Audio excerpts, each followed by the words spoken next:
Olá,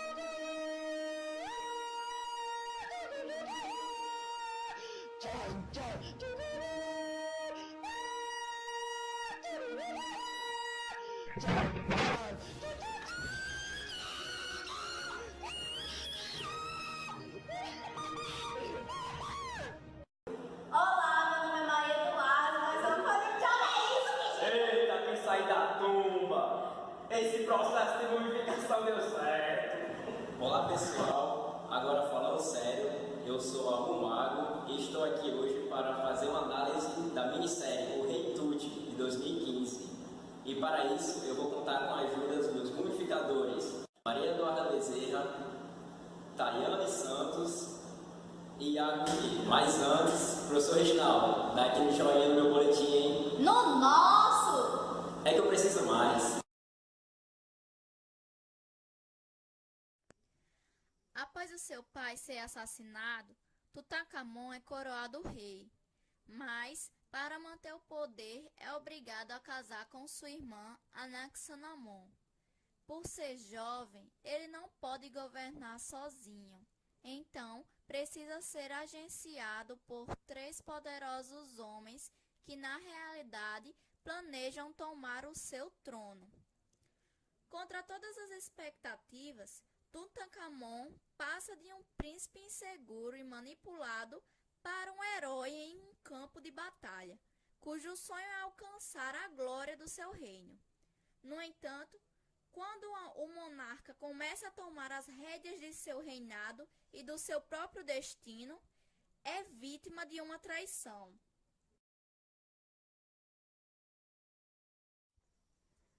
Rei Tut é uma minissérie de drama américo-canadense que estreou na TV a cabo estadunidense no canal Spike em 19 de julho de 2015.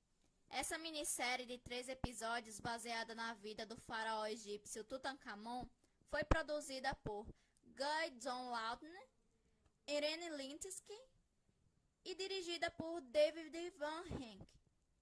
Ela apresenta como personagens principais Tut, o faraó, Anaxenamon, irmã e esposa do faraó, Ai, ou vizir, identificado no filme como conselheiro, Oren-Heb, o general do exército egípcio, Amun, o sumo sacerdote, Surrad, a mulher que o faraó ama, Ka, melhor amigo do faraó e amante da esposa do mesmo, Lagos, soldado de confiança do faraó.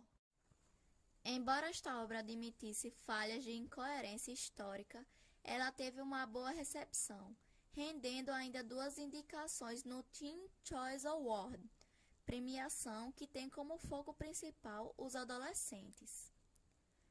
O momento histórico em que transcorre a trama do filme é em 1332 a.C., onde o Egito era a nação mais poderosa do mundo. Essa informação ela é dita pela própria série logo no primeiro episódio.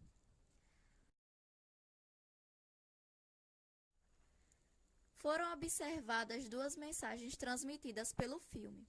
A primeira é a busca implacável pelo poder. Afinal, até onde poderíamos chegar para obter o que poucos conseguiram? A segunda é a questão da transcendência. Por exemplo, Hitler pode não ter sido mumificado, porém, o mesmo até hoje é lembrado, por outros cultuados. Todavia, quem cultua o faraó Tutankhamon nos dias de hoje? Temas como traição, ambição, violência, vingança, milagres, inveja, manipulação, impiedade, narcisismo e autoridade. Tutankhamon, o menino rei, como era chamado por causa de sua posse precoce, nasceu em 1346 a.C. e morreu em 1327 a.C. e teve seu início de reinado em 1336 a.C., aos 9 anos. Por ser muito jovem, o governo realmente estava nas mãos do vizir e do general Horemheb. Para manter a linhagem de sua família no poder, foi forçado desde pequeno a se casar com sua irmã, porém acabou morrendo sem deixar herdeiros. Após sua morte, a coroa ficou com o vizir Ai, que sempre tramou contra o faraó para se apossar do poder, e posteriormente a coroa passa ao general Horemheb. O faraó tinha grandes problemas com o sacerdote Amun, pois se recusava a dar oferendas aos deuses. Desde o reinado de Akhenaton, existia essa briga que se perpetuou ao de Tutankhamon. O faraó queria tirar o poder de controle das mãos dos sacerdotes. Acredita-se que sua morte tenha se dado por assassinato, porém estudos comprovam que a causa seria uma infecção em sua perna por causa de uma fratura em uma de suas caçadas, ou por uma malária. Na minissérie, ele é retratado como um faraó guerreiro, o que não é bem o que acontece. Sua fama e popularização se dá pelo motivo de sua tumba ter sido encontrada intacta, e por seu corpo e tesouros estarem em perfeito estado. Vale ressaltar também que um ponto forte da minissérie é que o desenvolvimento da história se dá no meio de uma guerra entre o reinado de Tutankhamon e o povo mitano, onde o rei Tut passa por diversas dificuldades por causa de uma doença que se espalha entre seu povo. Como muitas outras produções que envolvem acontecimentos do passado, a série Rei Tut apresentou erros históricos. O vestuário estava repleto de roupas anacrônicas, representadas pela adoção de túnicas e cortes, cores ou tecidos que não fizeram parte do vestuário egípcio antigo. Alguns erros em relação à arquitetura também são apresentados, como o palácio, retratado com andares e colunas, ou o Vale dos Reis, que está muito longe de parecer geograficamente com o real, além de ter sido montada uma superestrutura para a tumba de Tutankhamon, algo que jamais existiu na realidade. O primeiro personagem, naturalmente, o faraó Tutankhamon, existiu. Sua esposa e irmã também, o vizir, o general. Já os amantes do casal real foram inventados somente para a trama. É feita uma confusão em relação aos inimigos do Egito apresentados na produção como os Mitanni, sendo que o problema naquele período eram os hititas. De maneira rápida, no princípio da 18ª dinastia, de fato os Mitanni eram inimigos do Egito. Porém, para estabelecer a paz entre ambos os países, os faraós da época desposaram princesas desse reino. Entretanto, com o reinado de Akhenaton, as coisas não saíram tão bem, uma vez que o faraó não cedeu auxílio aos Mitanni quando eles foram invadidos pelos hititas. Então, com a chegada do governo de Tutankhamon, a relação entre essas nações tinha chegado ao fim, em especial devido à derrota anterior Mitanni. É citada uma praga no enredo, e de fato ela existiu, mas o seu fim não tem relação com o desfecho apresentado na trama. Ela, na verdade, foi além da morte de Tutankhamon. A morte do faraó é basicamente um mistério e muito se especula sobre os motivos da mesma. Em 1925 foi realizada uma autópsia na múmia e na época foi considerada a hipótese de uma morte natural, talvez por tuberculose.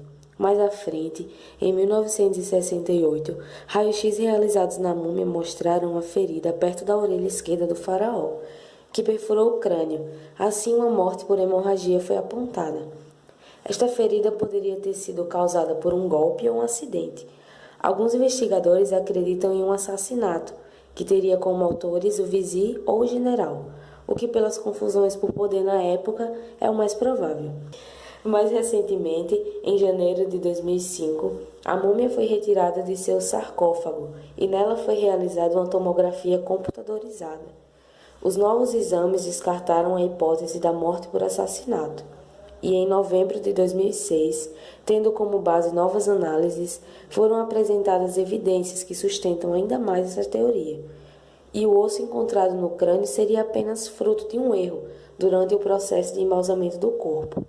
Conforme notícias em fevereiro de 2010, Tutankhamon teria morrido na verdade devido à malária combinada com uma infecção óssea. Para outro autor, o faraó Tut teria passado por um severo episódio de malária antes de assumir o trono, mas teria morrido assassinado com um golpe na parte de trás do crânio. De acordo com estudos recentemente desenvolvidos em 2013, o faraó foi supostamente morto por ter sido atropelado por uma carruagem. Enfim, muitas são as especulações para a morte dele, e a escolhida para ser mostrada na série foi uma infecção óssea em sua perna.